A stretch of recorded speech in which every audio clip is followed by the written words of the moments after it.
mangled up. But for the first time here tonight, the terrified victim with a $20,000 price tag on her head. Jennifer's dead. No way.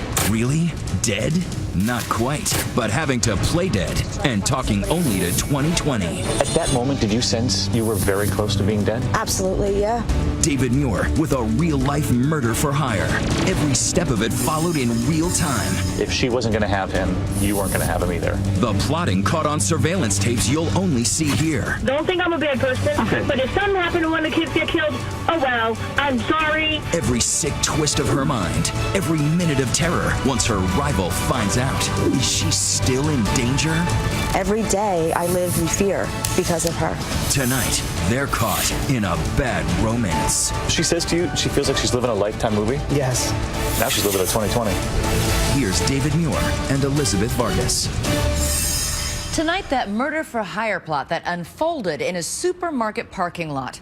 The 2020 exclusive, the tapes only seen here of a suburban soccer mom plotting to kill the other woman. And tonight, right here for the first time, that other woman who was supposed to be dead, very much alive and talking only to us. Even she couldn't believe the plot to kill her until she saw it play out right here.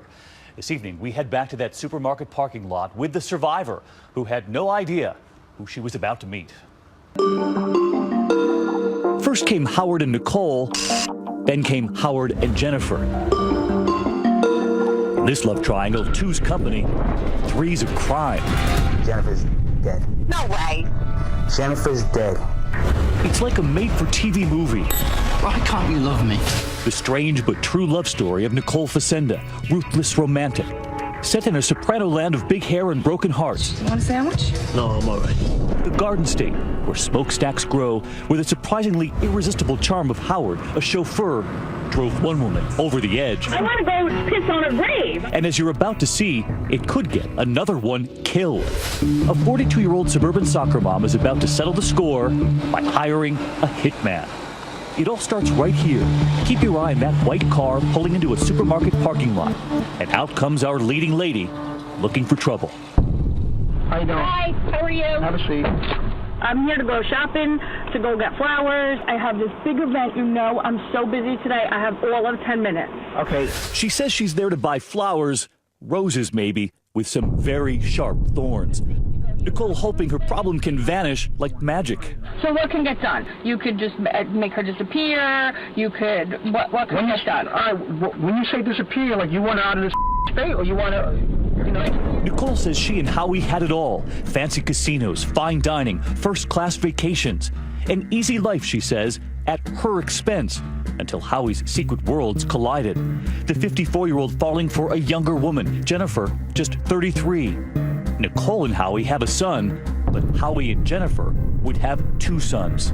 She's just a who's been involved. I think she's like 30 years old. She's got 2 kids. We have this hatred thing because we're both fighting over this complete loser. We both have kids with this loser. So he bounces back and forth. He uses her, he uses me. You don't want to hear the whole. You hear Nicole say she wants Howard to suffer, but it's Jennifer she wants gone. I could do it myself, but I don't want to have my hands on anything. So here in the parking lot in broad daylight, as shoppers push their carts right on by, there is one shopper in the market for murder. I need somebody who can just get something done, then leave and disappear. They have big fat envelope in their pocket, and then my problem. When Howie walks out on Nicole, at first, she follows the time-honored tradition of jilted lovers the world over. She turns to Facebook, posting family pictures and a furious rant about Howie's secret life with 2 families. But among those who see the post, one of Howie's relatives, a guy we'll call Sonny. They start chatting online and on the phone, chatting about murder. And then in this New Jersey parking lot, it gets real. Nicole meeting Sonny for the first time in person. 20 years, he does everything for me. Sonny introducing his friend to her, the hitman, and we'll call him Jose. You just tell him the scenario, and he'll get it done. No okay, sarah. The cure for Nicole's broken heart? Break something else. Like, so you're saying you could just go break her legs, or you could go do anything that I need done, you can do. Exactly. From the littlest thing to the worst thing. The worst thing. Nicole and the hitman talking in a code so clever, they're fooling themselves. Okay, all right, you had a problem with somebody, and I'm here to take care of your problem. But what is it you want me to do with your problem? Okay, I don't know, fix my problem, I guess. How do I fix your problem? You tell me what you want me to do, and I can see to it that it gets taken care of. But How is it going to get taken care of? how do you want me to get? That's why I'm here. And just look at this. Incredible. That man hired as a hitman who we're calling Jose allows us to get in a car with him too, as long as we agree not to reveal his face or identity. We're interviewing the man she hired. So as we drive this New Jersey highway, do you think any of these other drivers on the highway have any idea you're a hitman? No, not at all. A lot of people are going to ask, why would she ask a relative of the ex-boyfriend to help her find a hitman? I don't know. Maybe she was just desperate. I mean, she didn't know too many, I guess, bad people in her life that actually committed crimes because she wasn't that type of person. To hire someone for murder is a real serious thing. You don't, just based on looking at her, you didn't really think that she was capable of doing it. So what brings Nicole to this moment? She was just frustrated. She was angered at the fact that he was leaving her, and she wanted to get even. She wanted to get even because this whole time he had another girlfriend. And not only another girlfriend, another family. Yes. And she wants to take that other woman out now. Yes. But she wants the boyfriend to live. She wants him to live because she wants him to grieve. She wants to see him suffer. She wants to watch him suffer. Yes. So you're sitting here in the A&P parking lot. Yes. And she's told you she's going to do some shopping? I guess she wanted to make it seem like she was shopping if anyone questioned her what she was doing here at the time. So she's doing a little shopping and then she comes out to meet with the hitman. Yes. Because that's what most people have on their grocery list. She did. Back in that parking lot, that prospective hitman worried about the man of the house, Howie. Howie's in the house. Who, the dude she's with now? Uh-huh. What's he about? Nothing. Is he armed? Does he have a gun or something? No, nothing. He's got a big mouth. That's it. He's not the only one with a big mouth. Listen here as Nicole realizes she should worry about her own. Just want to make sure you're not like an undercover or federal agent and like all of a sudden cars are all over. If I get arrested, First of all, I'll lose my job. And you're about to hear something else. Nicole fearing she's a star in the making. And I know I've watched one too many Lifetimes. I'm in a horrible. You've watched too many Lifetime movies. This is about TV now? Nicole's story eventually will attract plenty of agents, but not Hollywood ones, federal agents. Among them, ATF agent Michael Longi. There are a lot of times, people will say that they wish somebody was dead, but actually going through with it and wanting them dead is a totally different animal. Totally legit. I'm not. I believe You you. didn't make a wasted trip. I promise you that. Nicole presses ahead, sharing her own fantasies for Jennifer. I've played every scenario through my head a million times. Do I want the car to go off the highway? Do I want someone to just come up and take her out? Do I want me to go into the house with my silencer and take them all out? Like, I go to sleep every night thinking. The hitman is about to give the fine print on the murder contract. No refund, no returns. You got to be serious about the you know what I mean? Because once it's done, there's no turning back. You understand that? But Nicole, in that shopping center, is about to ask for a price check. And what is pricing? Hurt is what? Depends. What kind of hurt? You want hospital hurt? You want coma hurt? You want me to beat this being really? Okay, but what's pricing? If you want it there, it's going to be 5 up front, 5 at the end once it's completed. That's it? 10? Yeah, you get 10. Federal agent Angela Mullins. So the whole time there are shoppers in the parking lot and there's a murder being planned. And she's plotting to kill someone Murder for hire in America. on your lunch break. But the deal is not done because Nicole wants to think it over. So what do you think? How long do you think you're going to need to think about it? Tonight, tomorrow? I need a couple days to think. All right. Thank you very much. The meeting ends with a handshake. As they drive off, Jose and Sonny celebrating with a fist bump, like it's money in the bank.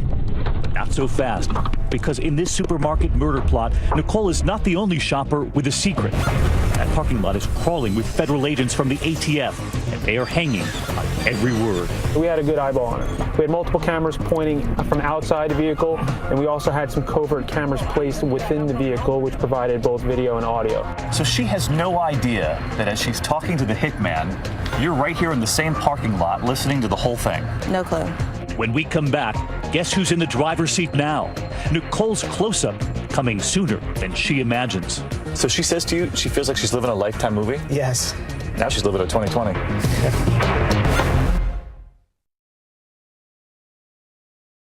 2020 2020's bad romance continues. Once again, David Muir. A sunny afternoon, a New Jersey supermarket, and at the top of one shopper's list, the murder of the other woman, Jennifer. She says stole the love of her life, Howie. Exactly. Anything that I need done, you can do. Exactly. From the littlest thing to the worst To thing. the worst thing. So, which is it for you? Nicole Facenda says she's shopping for flowers, but what does she really have in mind? A bouquet or bullets for a romantic rival? So far, she is cautious and careful with her words. You know what I want. I'm not saying it. I'm not saying it. She doesn't want to say it, but she has the perfect outfit in mind. Day I'm dressed in black at the funeral, I'm handing you an envelope. And that's Nicole is clearly nervous, at first suspecting her new partners will skip the dirty work and do a double cross, take the money and run. Or worse, pull out a badge and slap on the cuffs, an undercover sting. Just like she's seen before on TV. And I'm sorry that I'm crazy watching too many Lifetime movies. That's all right. If only Nicole had followed her own intuition. Because that hitman we're calling Jose, he's got a gun all right, but he also has a badge. He's working undercover with the ATF. He's not a stone-cold killer, he's a cop. You're actually a good guy in all this. Yes. And so is Sonny, the guy in the back seat there. In fact, he's a longtime confidential informant for the feds. But Nicole doesn't know that. All she knows is that he's supposedly the black sheep relative of her ex-boyfriend, Howie. So she's thinking of the darkest person in her life, the person who might know a hitman out there. Yes. And it just so happens to be what, a distant relative of the ex-boyfriend? Yes. And little does she know, he's an informant. Correct. She did not know at all. As for Jose, he's a seasoned officer. But as a hitman, he's just a novice. This is his first case working undercover on a murder for hire. 18 years a cop, is this your first time playing the role of a hitman? Yes, it is. And this is your rookie run as a killer? Yes, it is my first time. Are you at all nervous? I wasn't nervous with her. I was just more concerned about saying the wrong thing to mess up the case. So what you're most nervous about is not being a hitman. You're nervous you might mess up the case. Yeah. But even while he's in that car, Jose gets some help. Watch as he looks down at his phone. She's going to do something to you, so you want to do something to her in return? He's reading a text message from the other agents in the parking lot. So the undercover and I were actually communicating via text messaging. Agent Michael Longi, listening from a nearby car, now texting his tips. We're able to point out things to the undercover in live time, and we were able to go back and forth, so say this or do this, just to kind of help him along. And just listen to how Jose explains those text messages to the suburban soccer mom sitting right beside him. He tells her it's just a friend, texting about going out for a beer. Asking about the beer. And then the moment in that surveillance video that struck us, when it seems Nicole is on to the undercover hitman. And I know I've watched one too many Lifetimes. I'm in a horrible... I've watched too many Lifetime movies. This is about TV now? So she says to you, she feels like she's living a Lifetime movie? Yes. Now she's living a 2020. Jose is part of an elite squad of undercover hitmen working for the ATF all across this country. You're armed with disguises today, but you're also armed, right? Are you armed at all times? Can you show me? Earlier this year, those undercover federal agents agreed to sit down with us as a group for the first time ever. Perhaps you'll remember the 2020 exclusive, because to do it, they spend hours getting disguised. That's Jose right there, covered in a sort of goo before he gets a brand new appearance. They would make a mold, and from there, they build new features for his face. The same agent would sit in that car with that scorned lover. And the less you know about me, the better it is. How do you find a hitman? I mean, you're not in the Yellow Pages, you're not on Craigslist. They'll actually try to reach out to the person they feel knows somebody that has something to do with the criminal element. Or it happens when you're doing other undercover cases, you're working a group or a gang, and they reach out and say, hey, I have this problem, do you know anybody who would kill this guy? So it's a great opportunity for us to step in and say, well, yes, we do. What's the darkest thing someone has asked you to do? Had a daughter that wanted to kill her dad. The guy wanted me to kill his wife. He said she might be with her mother. If she's there, just kill her too. Well, how did he refer to the mother-in-law? He said if that is there, just kill her too. 2 for the price of 1. More or less, which I thought about raising the price, but She said I could blow up the house, kill everybody, as long as she could get her dog out. So get the dog out, kill everybody else. Kill everybody else. What are people looking for? I mean, what do they want in a good hitman? Just like you'd go to find a plumber to come to your house and fix a pipe, they're looking for an expert to take care of their problem. Do you find them unpredictable, dangerous? I think they're the most violent people on the planet. You do? Absolutely. And in many cases, the clock is ticking. Clock is definitely ticking. The person that's hiring the hitman might change their mind and say, you know what, I'll just do it myself, and then they go kill somebody. Does it make you think, what am I doing?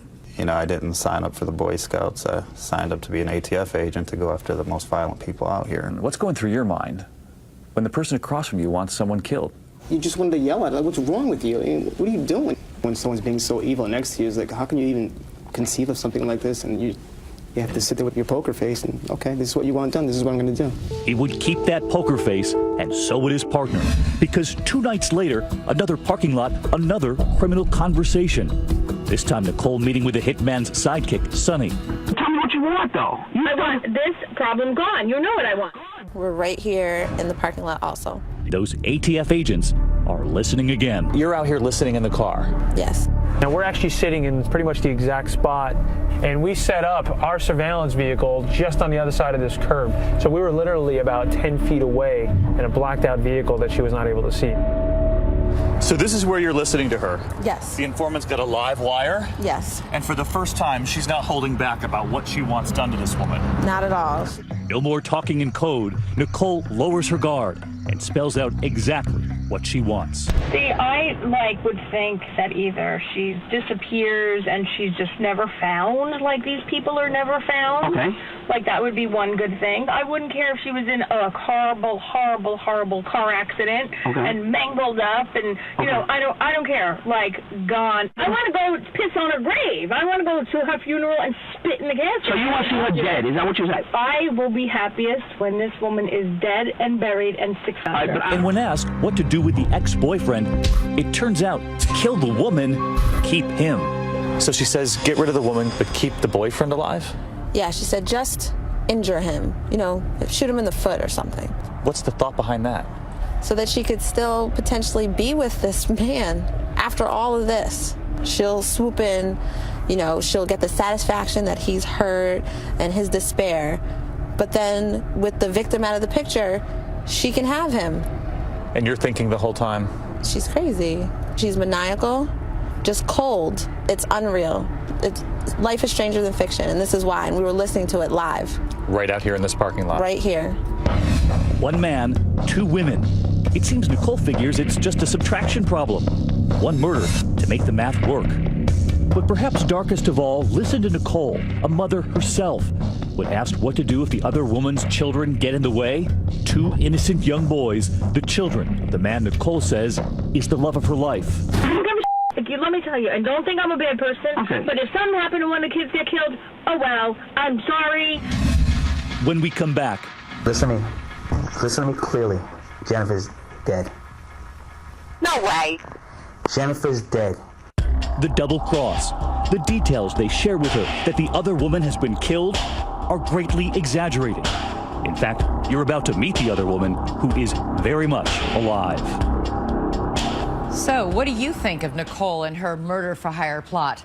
We're live tweeting throughout tonight's show, so let us know using the hashtag ABC2020. When we come back, the intended victim, stunned by news of the murder plot, but not who was behind it. I knew right away, if anything happens to me, it's Nicole. And later, the hit is about to hit the fan. I can't believe you did this. Don't show up here. That's not cool. When Bad Romance continues.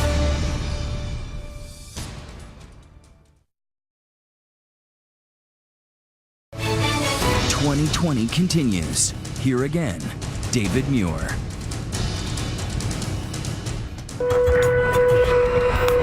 The morning she is scheduled to die, Jennifer Schwab is actually on her way to work. Up before dawn, out on a dark and lonely road. Something frightening coming from behind. A car following her. And tonight, for the first time, she's coming forward to tell her story. Tell me about the morning you left. Were you going to work? I was, yes. Every time I left my house, I would check outside to see if there was any unfamiliar vehicles.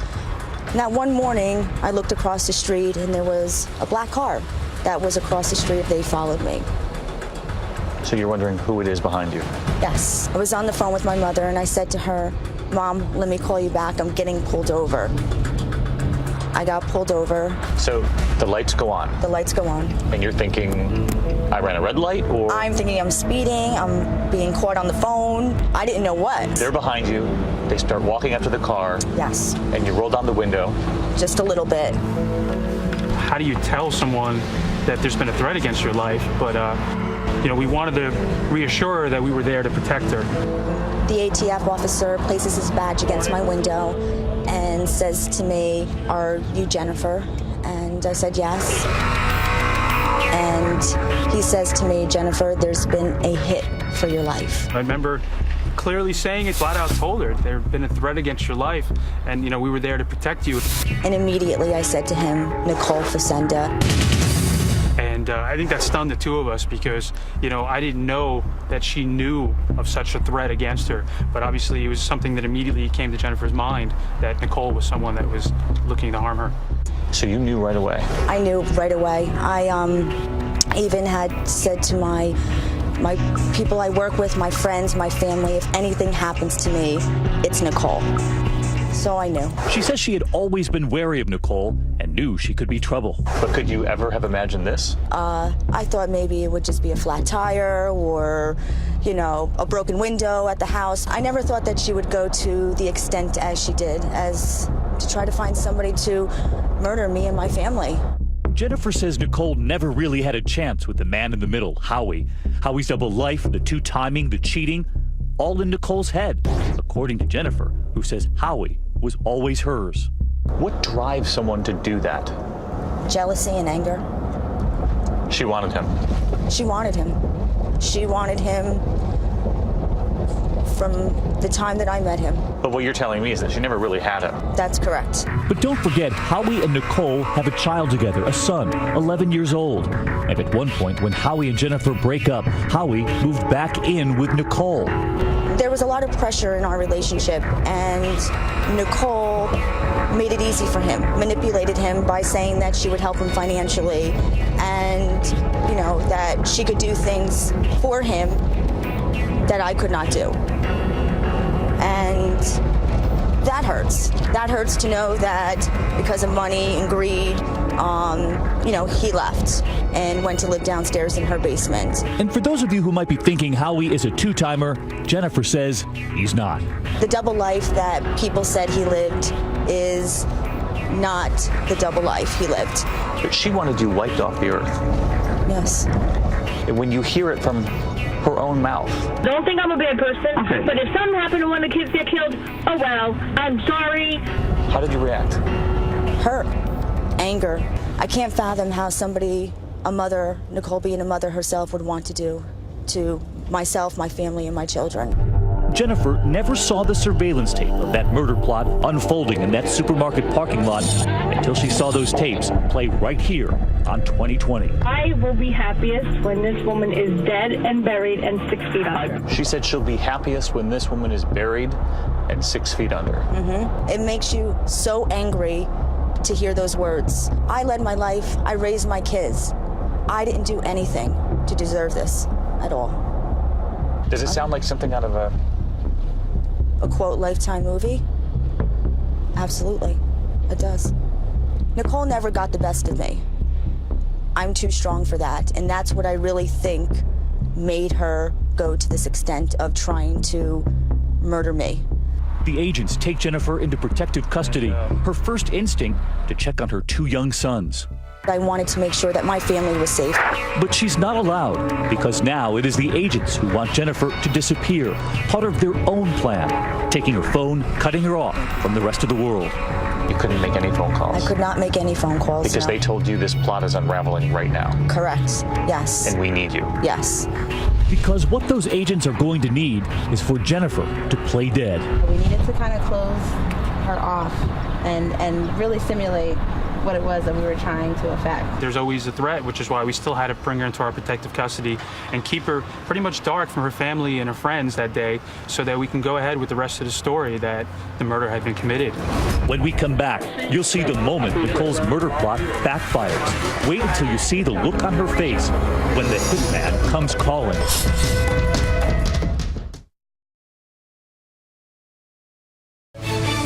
2020's bad romance continues. Once again, David Muir. It's almost curtains for Nicole Facenda's murder-for-hire drama. Her plot, to kill her ex-boyfriend's new lover, fatally flawed and about to flop. How you doing? Hi, how are you? Have a seat. The hitman hired by the New Jersey soccer mom is a cop. His sidekick is a snitch. The ATF is watching every move, building their murder-for-hire case. The would-be victim, Jennifer, now part of the case, getting ready to play dead. But Nicole knows none of this. She thinks everything is running according to plan. Nicole's so eager now, she doubles the fee, putting a $20,000 price on Jennifer's head. And look at this, the photo she texted to Sonny and Jose, making sure they kill the right woman. And then she texts the picture of the girlfriend. Yeah, it doesn't get any more serious than that. Tonight, right here, for the first time, we hear the flurry of phone calls that follow those parking lot meetings. Sometimes Nicole, the soccer mom, calling from the sidelines, just a few feet away from where her child is playing. I'm at the soccer game, and my sister is here too with her kids. So when she walks over, I hang up. The hitmen wonder, once their deed is done, when Jennifer is supposedly dead, how will they prove it to Nicole?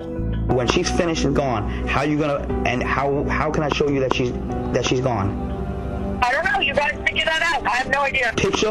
I have no idea. Pictures. That's the only way I can do. I can get him to give you a picture of her dead, finished. You figure out how to give me proof. And you know, the only thing is the only proof I have is when I go to the funeral, I'm going to be happy as.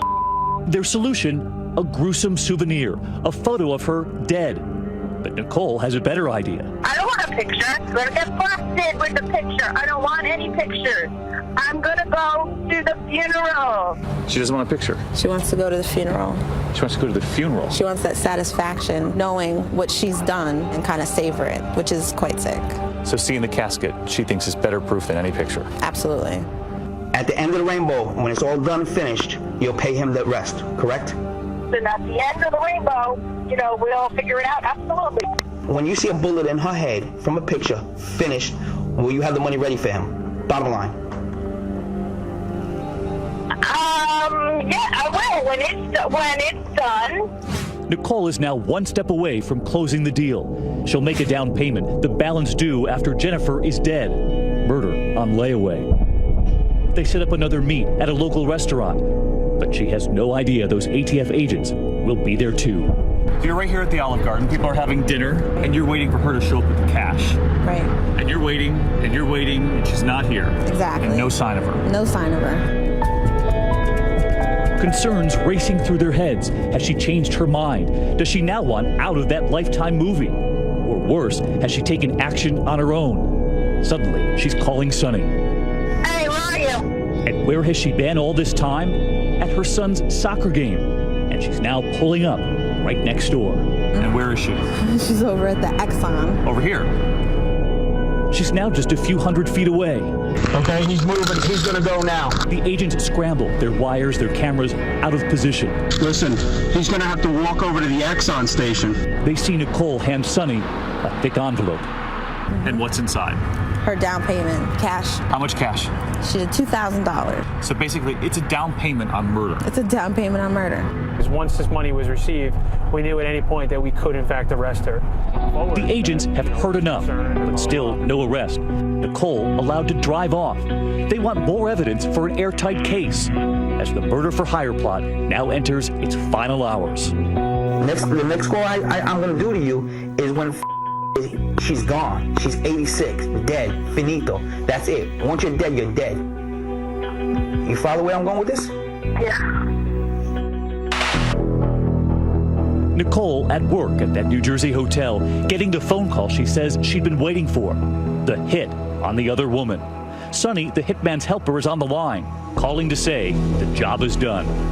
Listen to me clearly. Just call me. He did what you said to do. Jennifer's dead. No way. Jennifer's dead.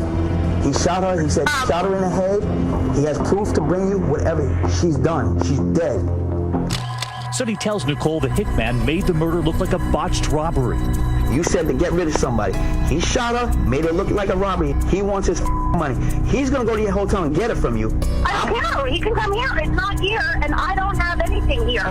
Nicole doesn't seem to believe it. He did what you said to do. He killed her. He wants the money. Okay, you gotta calm down. You have to calm the hell down, first of all. ATF agent Michael Longi and his team still tracking the case, watching and listening to it all. She didn't believe the murder hadn't been completed because she was making phone calls and actually watching on television to see if a murder had been committed. Nicole will see if she can fit paying off the hitman into her busy schedule. I'm at work since before 10. I have to go to 2 more appointments. I can't even be bothered in these 2 appointments. I will call you when I'm done with these 2 appointments. I got a 12 and a 1, and then I will call you after that. Nicole at work, not knowing she's enjoying her final moments of freedom. The ATF agents send in Sonny, the informant, still playing the part of the killer's helper, to see what Nicole will do, what she'll say. I can't believe you did this to me.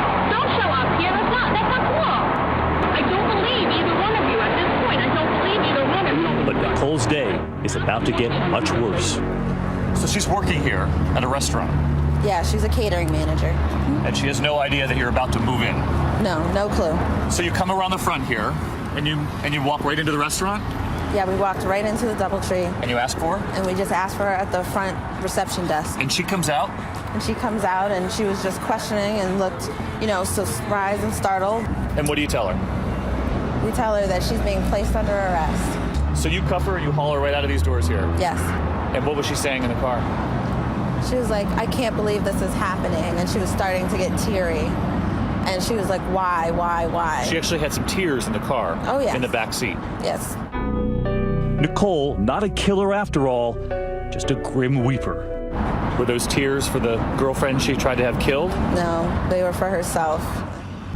You'll remember our hitmen, who are in fact undercover federal agents. When you're in that courtroom and you see the person that you've caught and they look at you, what do you read in their eyes? They hate you. Hatred. That person trusted you with everything, and suddenly they find out that you have betrayed them. I enjoy that part. That's the part where they know they've been had.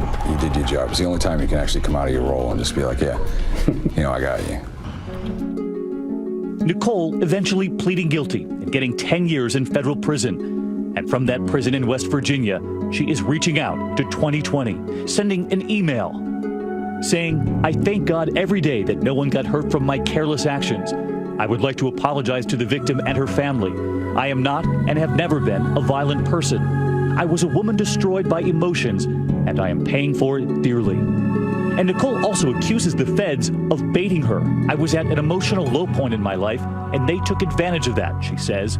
But that hitman, reminding us in that supermarket parking lot, he gave her several outs. You got to be serious about you know what I mean? Because once it's done, there's no turning back. You understand that? When we come back, the reason Jennifer is afraid it'll never be done, why she fears Nicole, even from behind bars, is still a threat. Because you think she's still determined. Yes, absolutely. And an emotional moment in that supermarket parking lot where the plot began. We'll see who Jennifer is about to meet.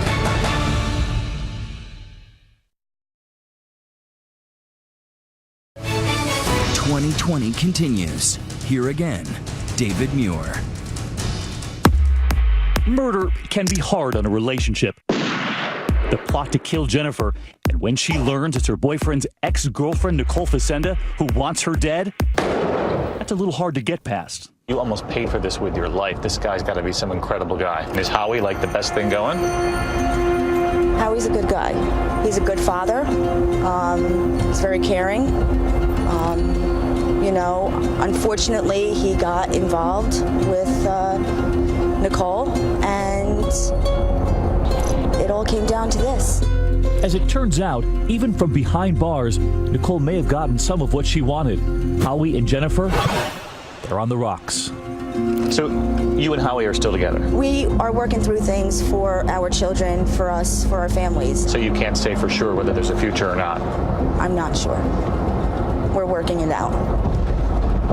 And was it the death threat when you finally said, you know what, I'm not sure this is going to work? There's a lot of things. Too many things have happened. Yes. Yes. And now you feel like you can't erase it. I don't know. But one thing Jennifer does not blame on Howie is the murder plot. Howie didn't do this. Howie didn't tell Nicole to hire somebody to kill his family. It was all her, and I can't hold Howie accountable for that. Howie turned down our invitation to do an interview, but he did tell us in a phone call that he still loves Jennifer immensely and wants to stay with her forever, 100%, he told us. Jennifer, meanwhile, is still looking over her shoulder. There's a moment when they're in the car and they're talking about the ways they can kill you. Yes. And she says, I don't care if she's in a horrible car accident, and they rolled up, and I don't care, like, gone. Do those words still play out in your mind? All the time. All the time. Everywhere I go, I have to be worried or concerned that somebody is going to drive me off the road, or somebody is going to come to my door with a silencer, as she said she wanted to. I'm scared every day. Because you think she's still determined. Yes, I do. And Jennifer says she has cause for concern. Nicole denies it, but agents say even after she was arrested and in jail waiting for her trial, a cellmate informed them that Nicole was plotting another hit on Jennifer. She even said at one point that she knew her life was over and that now she was really determined to make sure that the victim didn't get to live. And she went as far as to make arrangements with her so that the cellmate's husband himself could in fact commit the murder. And then our drive with the woman who was supposed to be killed. We reached the spot where that plot was hatched. The suburban New Jersey supermarket. It was a day like this, and she's sitting here in the parking lot, plotting your murder. Coming here just makes me very emotional, upset. This is where it all started, that my life was going to end. And you've driven past this store before. I have, yes. Never in your wildest imagination thinking there'd be a plot for your life here. No. And when you pulled in the parking lot? Just a lot of emotions. Just the thought that 2.5 years ago almost that I could not be here, that my children would be motherless. And this is where it all started. And for that undercover killer, the hitman we call Jose, the hits keep coming. You could be on a new case tomorrow. Yes, I can. Or today. Or today, or after this, who knows, yeah. Wherever the job takes me. And when you look back on that rookie case, are you relieved it's over? Yeah, I'm glad it's over. I mean, she got, honestly, what she deserved. 10 years. 10 years is a long time, but if she actually went through with the crime, you know, she could have gotten more. Do you think what could have happened if those two ATF agents didn't pull you over that day? I owe them. My